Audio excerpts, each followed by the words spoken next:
Let me tell you of the days of high adventure.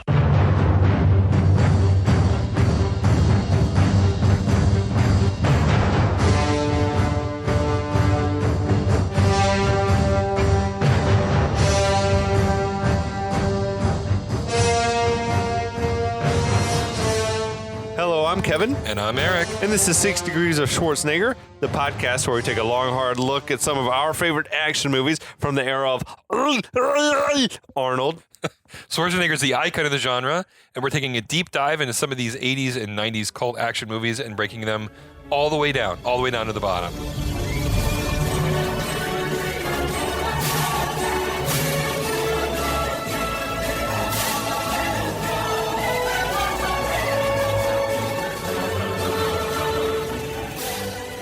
Eric, hey, bud. How you doing? I'm doing well. I'm enjoying Red Heat. It's always, it's funny watching this movie.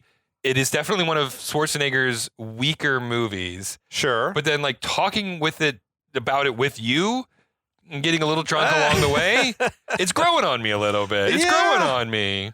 I've made the decision to downshift to Scotch. Oh, have we now? No more bourbon for you for this evening. I feel like this is the first time I've ever had Scotch while doing the podcast. Okay, drinking some right. Johnny So Walker Black. Black Label. It's fine. It's Yeah.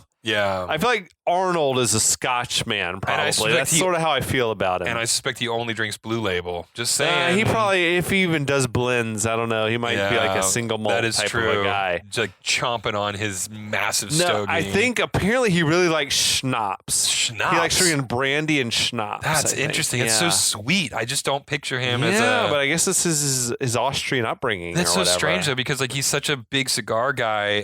Something so sweet feels like it would go so weird. Yeah, I don't know. Well, that's crazy times. All right. Well, we're back. We're talking Red Arnold, Heat. let us know what you're drinking. Yeah, please. Arnold. When you listen to this episode, we know you're a listener. Yes, an avid listener. Of course he is. Come on. How what could else? he not He's got be? nothing. He doesn't have anything else going on. No, I'm kidding. never. Arnold, No. You are my god. I am a big fan.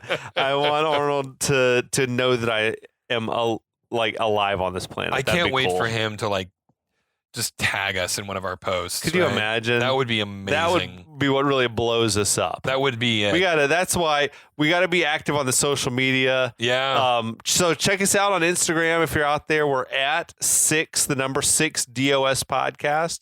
Also on Facebook at the same handle. We're trying to make some things happen, so we appreciate it if we could get some follows, some likes, whatever. I haven't posted any memes recently to the Instagram page. I apologize. But that's all good. We tend to do meme stuff on Instagram, and mostly on Facebook we do trivia and just updates about the show as well. And so stay tuned for all that stuff. We're pretty active on all that stuff, and we're gonna keep doing it. Absolutely. Yeah. But we're here to talk a little bit more about the movie Red Heat, Arnold's 1988 movie. So I think I'm trying to remember. I think Predator came out before this. That's crazy to me. Predator This feels 87? like such a more dated movie than Predator feels I agree. like. Yeah. It It's definitely just doesn't.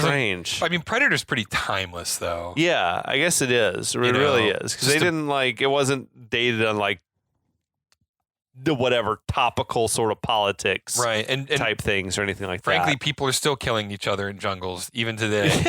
So it's just sort of it is a timeless kind of premise. Honestly, the first Predator ages better than Predator 2 does, which I maintain Predator 2 is great. I love Predator 2. Yeah, Predator 2 is a blast. Mm-hmm. It's interesting to see it in a cityscape. I like that. Mm-hmm. Apparently, are they doing another? So they did. What was the last one that was out? What was it called? The Predator? Wasn't it Shane Black's one, or did they do one? No, they did the one that was straight to Hulu. Oh, the one Prey. Prey. Oh, that was kind of fun. I think they're doing another. Yeah, they are doing a sequel to Prey. Where he's hunting Nazis. Or Oh, something. really? That's gonna be rad. Oh, that'll be interesting. I'm into it if it happens. If it actually ever sees the light of day. I liked Prey more than I thought I was going to. Yeah, it was decent. But I still like the first two Predator. It was my third favorite Predator movie. Yes. No, that's not true. Fourth favorite. Ooh. Predators with Adrian Brody. That was a solid flick. I like that movie. Yeah. That one got another much Because they took maligned him. film. Did they take him to Predator Planet, They or did was take it him to like on Predator some Planet. neutral Well, planet? It was probably like a hunting planet. I bet it wasn't. Yeah, Predator it was Planet. like their like wildlife preserve or something. Yeah, and Topher Grace playing a serial killer. Yeah, it and was solid. Lawrence Fishburne showing it have up out Danny of nowhere. Trejo? It did have Danny Trejo. Love that. Danny Trejo's fucking 80. He's 80? I think so. That dude, good for him, man. Wow. Man, I it's love me some keeping it Danny tight. Trejo. Yeah. Yeah. He was actually in the first episode of the new season of Futurama that just came out. Oh shit! Where Yeah. is that? Where is that? On Hulu now. It's okay, on Hulu. fuck. I gotta watch that.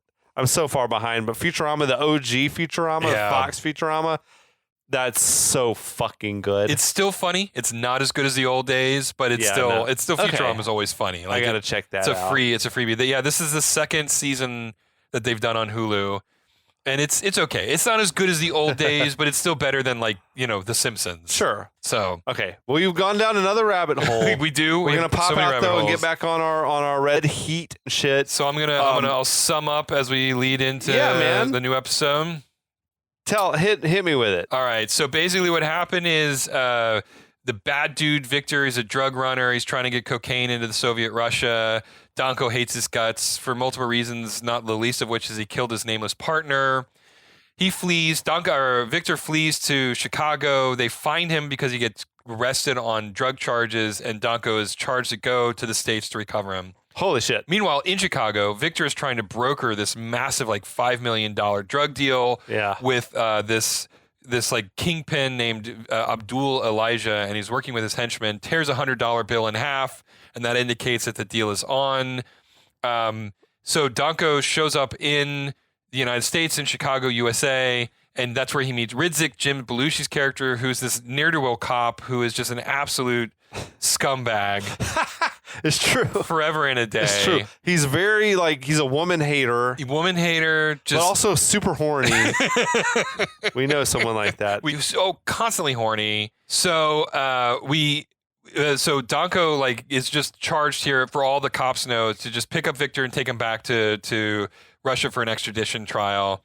And as they're trying to escort him out, Victor's goons show up, attack Danko, kill Ridzik's who cares partner. Yeah, right. His expendable partner gets killed too. But while they're picking up Victor, they find this key that he has in his possession. Danko manages to keep the key. So he wakes up in a hospital. They go do some shenanigans. They go to the prison to meet Abdul Elijah, which produces nothing. They go to Victor's apparently wife's dance studio. Right, but it was sort of like not a mail order wife, but like a green card wife. A green card wife. Yeah. So they, after interrogating her, The hottest green card wife ever. ever. Yeah. Yeah. For sure. Right. Gina Gershon. She was like Sharon Stone in her prime. Like this is one of the most drop dead gorgeous women I've ever seen in a movie. In Action Jackson, where you're like, holy shit. Right. Yeah. So while Victor and Danko are outside post-interrogation, she's up calling somebody. Right. Then right at the end of the last episode, she comes out of her dance studio, gets in a taxi, drive away, and the chase is on. And here we are, episode 4. Man, you nailed it, brother. What can We're I back. say? It's the penultimate episode. Penultimate episode. I love that word. It's the most useless word. Almost the next to last. The next to last. Right.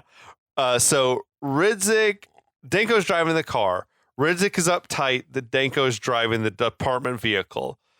Danko assures him, I got the driving under control. Then they get into this weird discussion about how there's no need for insurance in the Soviet Union, which I don't know if that was true in the Soviet Union. I imagine it was, because otherwise it would be a weird thing to just make up and put in the movie. Yeah. But he says in socialist country we don't need insurance, and he's like, but that is, I can't imagine that was ever true in like liberal democracy nations like Right. Sweden or whatever the fuck. Right. It's certainly not true now that you don't need insurance. Like, how the fuck would that work? If you're driving 120 miles an hour and you crash into a building, it's like, well, the government's going to pay to fix it. Yeah. I'm not liable. I don't know. No fucking chance. Anyway, but maybe in the Soviet Union it was true. You're I don't going know. down the same rabbit hole that they go down in this I'm movie. pissed off about it. No, that discussion transitions into this discussion of how the Soviet Union, okay, but you still have a problem with hard drugs, which then transitions into a discussion about how the Chinese communists, they murdered all the drug dealers and the drug addicts when they took over, which then makes Ridzik say, oh, that's a pretty good idea. The politicians would never let us get away with it. Then makes Danko say, well, you kill all the politicians too. It's like, fuck. This turned weirdly. Weird escalation of politics. Yeah. I feel like this was peak Reagan era, and I think like this authoritarian bullshit was probably Walter Hill's politics as well. You know what I mean? I just take it. I assume that he's a like Emilius type. Oh yeah, I'm certain they're both like smoking stogies and like a man's man. Yeah. Like weak men should be killed. It should be just one strong man running the whole world. Me specifically. God. Yes. Them. Yeah. But meanwhile, we see that Kat is in that taxi cab and is actually being driven by a clean head. And this is all a trap. Mm-hmm. So it's, and it's the dude who's doing the driving. That's the Scatman Carruthers looking like the main guy. The actual like villain of the Clean Heads. Like you could have cut Abdul Elijah from this movie entirely. This could have just been the Kingpin. This could have been the Kingpin. Yeah. And this is the part of the movie where the music is basically just the same fucking James Horner song that was used in 48 Hours in Commando. I remember us watching this, and you actually looked up the Commando soundtrack, and you played it, and it sounds exactly the same. Yeah. But instead of the steel just different drums, it's like a instruments. harpsichord. Yeah, it's fucking wild. So the taxi then leads Danko and Ridzik into like a parking garage, which is already a little crazy that they followed them into a parking garage. We're like, seems like it could definitely be a trap. But then they're suddenly boxed in because a minivan pulls out behind them and a squad of like armed clean heads get out and they're fucked. And Ridzik makes this sort of casually racist comment about like, oh, it's a pro basketball team. Oh my God, it's like, this guy. Woof. Yeah. So they're cornered by the clean heads. Ridzik gets his pistol out. Danko tells him put the gun away. Danko hands Victor's key to Ridzik, and then he gets out of the car to like parlay with the guys. And if I'm Ridzik, I don't want that key anywhere near me. No, I don't want anything to do with that fucking key. Hell no. But Kat walks over into the middle of all this and says, some guy named Elijah had us lead you here. They want a truce. And Ridzik and Danko, you're supposed to give your guns over to the clean heads. It's like, fuck that. I mean, obvious trap is obvious, right? I mean, like this is, especially given when we're seeing Elijah, Abdul Elijah and no, Danko not talking. Abdul Elijah, the guy who should have been Abdul Elijah. Yeah. The second in command, the right hand, who didn't even have a name. But earlier in the movie, like early in the movie when like Elijah Abdul, we gotta fucking deal with you, motherfucker. Right. Or whatever. Sure, I'll set you up because he's gonna kill you if I set you up. Like he even like telegraphs that you're walking into a trap here. You're in my way. Right. Exactly. And so. Yeah. This all seems like, well, you guys are going to die in the next 5 minutes. Like, there's no question here. Yes. So Ridzik is like, hell no, you can't have my gun. Right. And then he immediately changes his mind because they all like cock their assault rifles. So the clean head in charge, he asks if they have the key, and then they pretend like it's hidden elsewhere, which is perhaps the only reason that they didn't just kill them right there. Yeah. So they take Ridzik's gun from him. They are holding him hostage with the gun to his head. Kat says, this is more than I signed up for. And she skedaddles out of there. She's like, I've had enough of this macho shit. Which is basically a line like recycled from Commando. Yeah. Now, the lead clean head guy tells Danko that Victor's here to talk to you, but if you try any shit, we're going to kill Ridzik here. So Danko walks over to where Victor is waiting. The clean heads apparently like control this whole garage because it was like totally empty. Yeah. Yeah. So Victor seems very pleased with the way that things are playing out.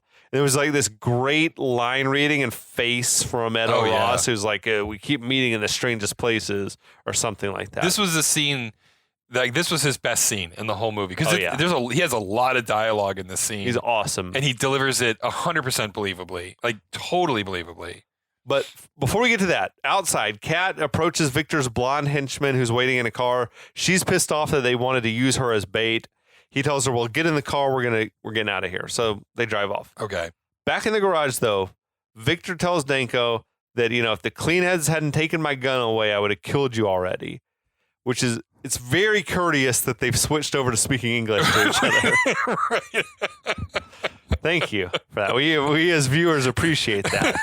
It has nothing to do with that neither one of you are Russian and probably couldn't memorize all of these lines of dialogue in Russian or speak it with a Russian accent. But apparently this Abdul Elijah is like a man of his word, because even though he seemed like he wanted Victor to eliminate Danko so they could do their deal, he still like has them doing an unarmed, parlay. Yeah, it's really weird. It's unclear why this is going down the way this is going down.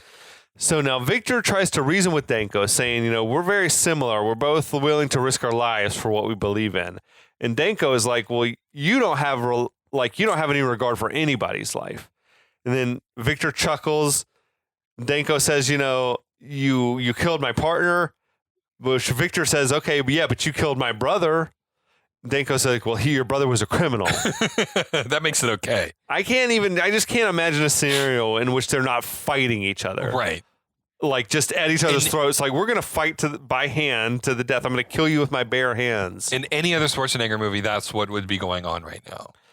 So Victor says, if the Soviet Union could survive Stalin, it can survive a little bit of cocaine. And then Victor says, you need to just stop being so self-righteous. Let's talk business. He says, I need that key back. I'll pay you generously for it. Danko says, I'm not going to be an accomplice to drug dealing. It was like amazing work from Edo Ross in this scene. Like, because his face, he went from like very charming, smiling to like just ice cold. Yeah. And he's like, well, you're a fool if you don't take this money. He's like, well, you're one of these Soviets that is only looking forward to death. Mm-hmm.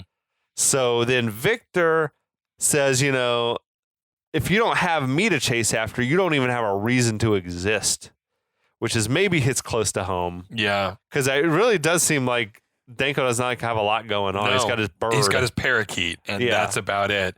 Which is a Russian euphemism for jerking off, apparently. Yeah. So then Victor walks off. Cut back to Ridzik speeding out of the parking deck, relieved that they made it out of there alive. But Ridzik, he's pissed off, that they just had to make nice with the same guys who had killed his partner, which is a fucking solid point. Yeah. Ridzik is also pissed that Danko is still keeping secrets from him. He's like, in this country, cops don't leave their partners holding their dicks in their hands while some bald motherfucker sticks a gun in his ear. All right, 2 points. One, more dick and balls. Absolutely. And B, what the fuck does ball have to do with any of this? Yeah, it's weird. I guess that is like the least racist way he could put it. Right? Yeah. But I did think that Belushi's performance in this particular scene was like decent. But yeah, we're up to like half a dozen dick and ball references oh my God. or whatever. It's insane. So Ridzik then angrily gives the key back to Danko, says, I don't even want this fucking thing. Danko says, it's time to go to the hospital. We're going to talk to the wounded henchman. So Danko and Ridzik, they arrive at the hospital. They demand to see the henchman. We see that Kat is there. She's on the phone. This is like a payphone heavy movie. Oh, yeah. There's She's so on the many payphone with someone. She's angrily speaking to them. Elsewhere in the hospital, we see that the blonde henchman has disguised himself as a female nurse. He's coming to murder the wounded henchman, who's presumably a really close friend of his. He got a fucking like manicure, and shit. The nails were done up. Like there were male nurses, right, in 1988. There was in fact male nurses. I don't feel like you had to go drag. No, like where'd you get the full wig and the nurse's uniform? It was the pillbox hat. I feel like he had this costume ready, and he had been looking for any excuse to whip it out. And this was Is finally he's his enjoying moment. wearing it? He is really enjoying it, especially as we get farther on into the scene. He's in character. And he's still in He's character. Like he's he is method. committed to this bit. He's method with he this is shit. straight up method. Okay. So like he mutes the guy's monitors and then injects him with what we later discover is like just air. Air. Right. Which apparently really would kill it'll you pretty quickly. It causes a stroke. That's fucking crazy. Yeah. So, but yeah, we see the guy's pulse like flatline. Danko and Ridzik arrive outside the guy's room. They're told that the higher ups are on their way and they should wait and not go in and question this guy until they get there. And so they immediately disregard that. They go in to question the guy. The disguised henchman like bumps into him on his way out. And Ridzik is like crazy horny for this nurse who's like the same size as Arnold. Like he's 6'2". Built like a man. Clearly built like a man. Huge broad shoulders. Yeah. Yeah, Ridzik is like fucking checking him out, whatever. Ready. He's ready to get down. So another nurse tries to stop them from entering the room, but they flash badges at him, which shuts her up, which I don't think that's how that works either. Like, Not oh, you got that I'm badges? aware of. Fuck. Okay, Yeah. You can come right on in.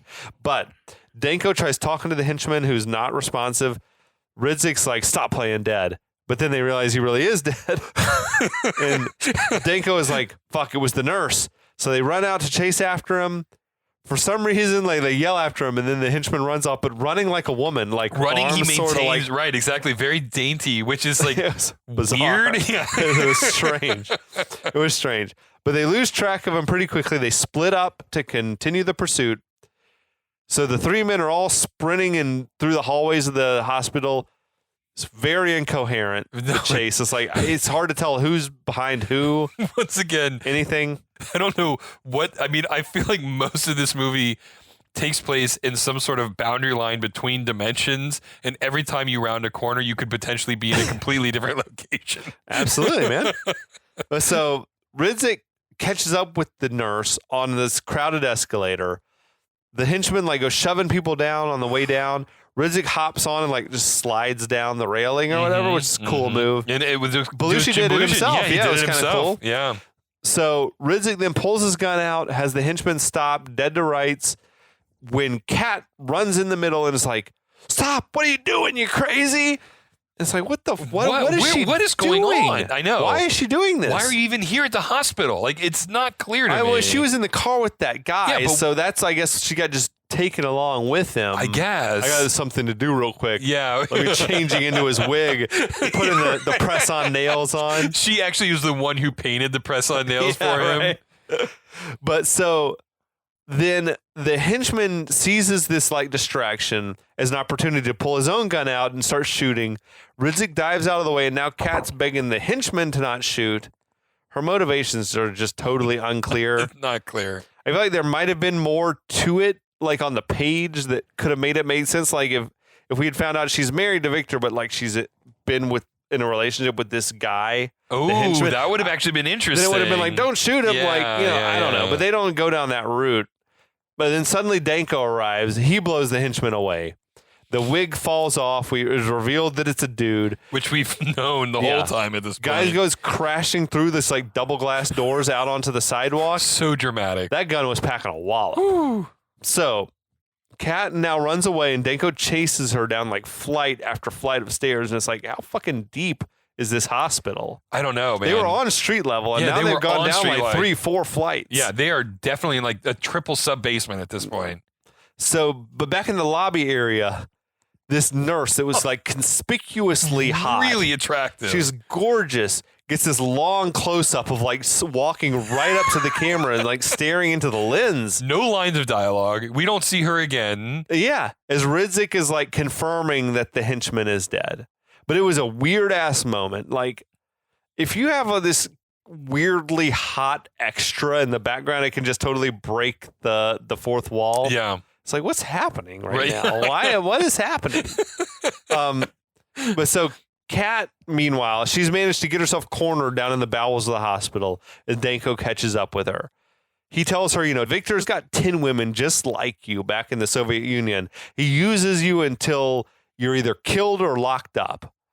And she's so helpless and so hot that Danko is like, he just helps her get away. He busts the lock open and sends her running off into this parking garage. Sure, why not? I can't even be mad at Danko because I feel like I would do the same thing. Fuck. If there's a 1% chance I might get to see her naked later, I gotta let her go. All right, well, at least we know where your bar is. Yeah. So now later, Ridzik is receiving medical treatment for what? We don't even know. Not clear. Like, why not have him have been grazed by a bullet or he's cut by some broken glass or something? But he's receiving medical treatment even though he's not hurt. He's expressing his outrage that Danko, he thinks he let Kat get away, which is accurate. But Danko is lying and saying, no, I just lost track of her.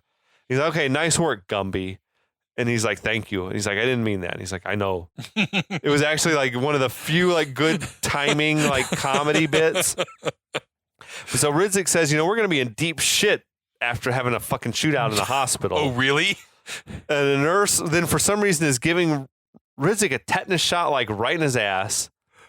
I guess just strictly for like a chuckle. Yeah, because the last time I got a tetanus shot, it was just in my arm. Yeah. Right? Like, you don't have to get a tetanus shot in your ass. Like, it doesn't work that way. I think this is strictly here to make you say, huh. Yeah. Like, because it didn't even get a laugh. No, it's just like, there's no laugh here. Right. Yeah. Okay. Okay. That's funny because it's in his ass. It's in his and all. ass. Yeah. I get it. I meant on the joke. Because his ass, It's because his ass, right. It's like, hey, at least it's on his dick and balls for a change. Right into your penis, sir. No. But at this moment, Commander Donnelly shows up, bursts in, wants to know what the fuck is going on around here. Ridzik recaps the events of the day, says, well, I had a gun to my head, and then Danko shot a drag queen, which that's not even like the half of it. No. I feel like this is the same day that Gallagher got killed earlier at the jail, and then you went to the prison. Right. There's been there's a ton of shit's happened. No today. passage of time. So then Stobbs comes in. He gives a recap of how the dark-haired henchman had gotten killed. He casually just refers to the nurse as El Transvesto, which is a weird turn of phrase. Not only racist, but also homophobic. Also, and it's like bastardized Spanish, though Right. no one here is Spanish. It was just strange. It was just so weird. So Danko says, well, they killed him basically because they didn't want him talking to me. So Victor, had his own man killed. And Donnelly wants to know if they had found Kat, the wife, or whatever. And they lie and they say no. And it seems like Ridzik knows that Danko's lying, but covers for him. Yeah. And then Donnelly's like getting all up in Ridzik's ass about Danko having a gun. And Danko's like, well, Ridzik didn't know I had it. So now he's covering for him. Donnelly then demands that Danko surrender the gun. And he initially refuses, but then he reluctantly just hands it over and walks out.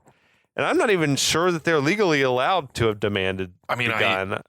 What could he do if Danko said, fuck you, no? Again, he's diplomatic immune, apparently, right? Yeah, I don't know. But then Donnelly tells Ridzik, I want reports of everything that's happened today on my desk pronto. And Ridzik leaves. So outside, Danko tells Ridzik, I need another gun. And Ridzik's like, no fucking chance. He's like, we don't have any leads to go on. We don't have, Donnelly's like, wants to take my badge. Danko says, I've dealt with men like Donnelly before in the Soviet Union, and says they're like the KGB, which is apparently a winning argument because then for some reason that makes Ridzik pop open the unlocked glove compartment and is like, here's a 44 Magnum, the most powerful handgun in the world. And it's already loaded. It's like loaded. There's a box of ammo in there. That shit was crazy. Just earlier in the movie when Danko had been like, I want the keys for the car, Ridzik's like, it's unlocked. Yeah. It's like, motherfucker. Any kid could get a hold of this thing. But this seems like a Milius ad. Absolutely. A gun never hurt anybody. Right, exactly. A loaded 44 Magnum never hurt anybody. You can borrow mine. I was carrying this around on set while I was filming Red Dawn. Exactly. But so then they get into this friendly argument as Danko is claiming, the Soviet Union, there's more powerful guns in the Soviet Union.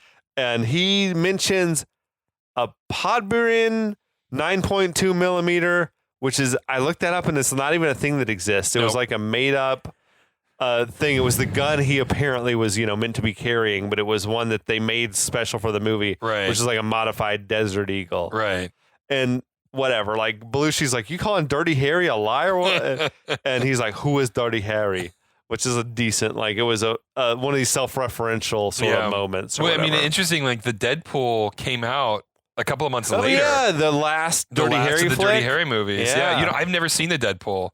I've seen like the first 2 or 3, and I never saw the last of them. I feel like Deadpool has a very young Jim Carrey in it. Really? Yeah. I need to go back and rewatch those. It's been so long. If you're on a little right wing. I bet they do not age well at all. That one, Milius wrote the first one, right? Yeah, for sure. Yeah. For sure. And like that Make My Day and like Yeah. all that stuff, I think was like pure Milius. Pure like, Milius. That might have been the original like middle-aged man fantasy power trip. That's not a bad point. What if you just fucking killed everyone who dared to cross you? Anyway, later on, they're at this diner where Ridzik is shuffling through this huge stack of reports that he's supposed to fill out. One of them, I love this. Apparently, if you pause and look at it, the title of the report is Worthless Document Case Report. Like, that is what the label of it is. I did not pause to see that. That's awesome. That's awesome. But there's this conspicuously hot waitress. Again, gorgeous woman. in this reality, there is no such thing as an unattractive woman. Working like the graveyard Yeah. shift at the diner, just pouring coffee. That's not realistic at all. But Ridzik like shoos her away and is like, I got my coffee just how I want it. Like, I don't want any more coffee. Now, then Ridzik starts asking Danko, what's up? You married? No. You got a girlfriend? No. Ever? He's like, of course. Like, what? What does that mean? I guess that means I fucked plenty of women. Then he starts asking about Danko's family. Both parents dead, no siblings. Grandparents were killed by Nazis. He's like, oh, that's pretty fucking grim. Which is, that's a hard agree for me. That's fucking tough. Yeah, it's a rough one. So Ridzik says, oh, my parents are dead too. My dad was a cop. I got a sister. She's divorced. That's fucking wild. Third time he's mentioned his sister. What's wild to Second time he's mentioned that she's divorced. That's wild to mention her marital status. He keeps bringing up the sister randomly. That's a lot for a character we never see. Never see in this whole movie. That's strange. So Ridzik observes that, Danko doesn't like this type of conversation. Then Ridzik rudely, this is like a 1 minute later, he's like, hey, sweet cheeks, while we're young, like I need more coffee. Didn't you just 2 seconds ago You say you had it just sent her exactly? away. You have not had a single sip of it. Yeah. Colossal asshole. Oh my God. So Danko orders tea, and Ridzik's like, you probably want it, in a Lemon glass in a with ice tall with glass or something like that. with lemon and ice. He's like, I saw Dr. Zhivago, which I've never seen. I have not seen it Did you? either. Okay, actually. I thought that No. might have been on your like AFI It was on the film list. journey. And that was, actually, no, I did see it because it was on the original list. I know just don't nothing about remember it. anything about it. It's a long movie. That's what I remember about it. It's very long. I should actually go back and rewatch Dr. Zhivago. It's probably great. Because I saw it when I was 17 years old. Yeah. I was definitely too young. That's not for a teen, a red-blooded American exactly. teen. And I was just starting my journey into film. And so, because I did. My mother and I watched all 100 of those movies, and Dr. Zhivago was on the list. Yeah. And I think that was just one of the ones that went over my head, and I just don't remember anything about it. And I need to go back and rewatch it. So later on, then I guess it seems like it's the break of dawn. Yeah. Ridzik is bringing Danko back to the dirt motel. Tells him, go get some sleep. I got to go to the fucking police station and regroup. It's right. It seemed like it was starting to get light It's dawn. outside. Right, exactly. It seemed like it's dawn at this point. Yeah. So inside the hotel, Danko goes to the desk clerk and he asks if there's any messages. Which, why the fuck would you think there were messages for you? It's so bizarre. Who even knows you're staying here? Right, exactly. You know what? Fuck that. So, anyway, strangely enough, the desk clerk is like, oh, yeah, you got a bunch of messages from this woman. She's been calling every 10 minutes. He didn't tell her where he was staying. She has no fucking clue. None. Yeah, it's he calls the number. Wouldn't you know it? It's Kat. Of course, who else would it be? It's the only woman in the movie. Yeah. But that's fucking insane. He never told her I'm staying at the hotel. Again, was there a 5-minute long sequence that was cut from the movie that would explain all of Probably. this? I mean, it's just Probably. insanity. So she says, if you promise to let me go afterwards, I'll tell you about the drug deal. I'll help you catch Victor. He's got no power to make these decisions, and, and she should know that. You should know, as a Russian fucking cop, he has no authority. I can't grant you no immunity. jurisdiction. So she says she just wants her life back. She only married Victor because he paid her a bunch of money to do it. Danko promises he'll do everything he can to help her if they catch Victor, which he also knows at the end of the day he can't help her. No. So it's kind of shitty for him to pretend like I got your back or whatever. But now over at the police station, the secretary character is telling Ridzik to check his messages. And that is like her largest contribution to the movie. Right. Is And to tell him to check his voicemail. And again, didn't need to be there. He could have just been typing, reached over, check and my pressed check voicemail. I message. walk in, check my missed messages. Right. It's just there's so many unnecessary characters in this movie. So on the machine there's a message from the ex-brother-in-law, the ex-husband of his wife, his divorced sister. He wants to talk about some domestic bullshit that they have going on. And he says, I'll be working in the key shop all night. How convenient. Which seems to spark an idea for Ridzik. Well, we've been spending the whole fucking day trying to figure out what this key might be for. It never occurred to me that I have a close contact who's a fucking key expert. It's crazy. Fucking. But back at the hotel, we see Danko hiding the little key up in the light fixture in his room. It's somehow nighttime again already. There's apparently a huge chunk of the movie that was cut out, but more on that in a little bit. But Victor is watching all of this through binoculars with a bunch of clean head goons around him. So it's bad news for Danko. And that's where we're gonna leave it tonight. That's where we're gonna leave it. Yeah. We got one more chapter to go. And then we're gonna be done with Red Heat. Yes, I can.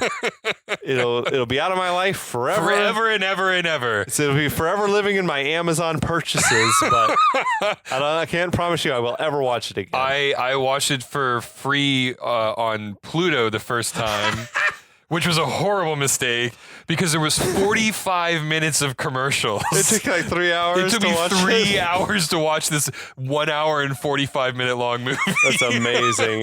We're talking Dr. Zhivago. Oh my God. Length flick. Unbelievable, man. Oh man. All right. You live and you learn.